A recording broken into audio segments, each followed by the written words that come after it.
Wa ba mo matinga nga nung daghang sensiro ug matinumanong Kristohanon ang nagilaig gihapon sa tumang kapobrehon? Ang tupagdayon sa kadaghanan is pobre man gyud ang mga lagad kay biblical baya nang giingon nga masayon pas kamilyo ang pagsulod sa bangag sa dagom kaysa dato nga makasulod sa gingharian sa langit. Pero kahibaw ba mo nga naapay mas lawom ana nga rason?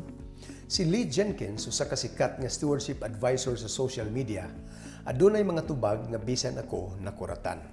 Dili tungod kay kulang ilang pagsalig sa Ginoo ug labaw nang dili tungod kay kulang silang pag-ampo.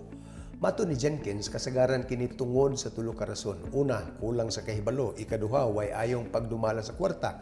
Ug ikatulo, paghiklin sa mga prinsipyong paninapi gikan sa Biblia. Hosea chapter 4 verse 6 nagingon, nalaglag ang akong katawhan gumikan sa kakulang sa kahibalo. Daghang mga Kristohanon bisan kugi mo trabaho ang walay hanaw sa pagbudget ug pagtigom. Matinud-anon sila sa halad ug kapulo apan wa magkadimao ang pagdumala sa nabilin nga 90%. Ang uban sa makapurdoy kay lifestyle pataka ra gasto hayan kay mamalit nga was plano, way pugong kun mangutang pero kung tingbayad kalit lag kawa murag aswang. Ang tinuod, many Christians are not bad earners, they're just bad spenders. And lastly, sometimes Christians ignore what the Bible teaches about money. Nagpasad sa Biblia ang mga prinsipyo kabahin sa pagpangutang, kakugi, pagkamanggihatagon o pagkapinialan. Apan dili kay kutob lamang kita sa pagdawat sa mga panalangin, kundili kinahanglan usab kitang musunod sa iyang mga prinsipyo.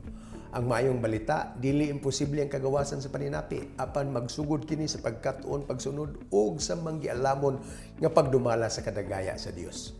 Ayaw pakawag paglaom, ang Dios may kahingawa sa imong panudlanan. Ug buot niyang mulambo ikaw, dili lamang diha sa espiritu kundi diha usab sa kaalam ug responsibilidad. Remember, it is not just about being blessed, it is about being faithful with the blessing.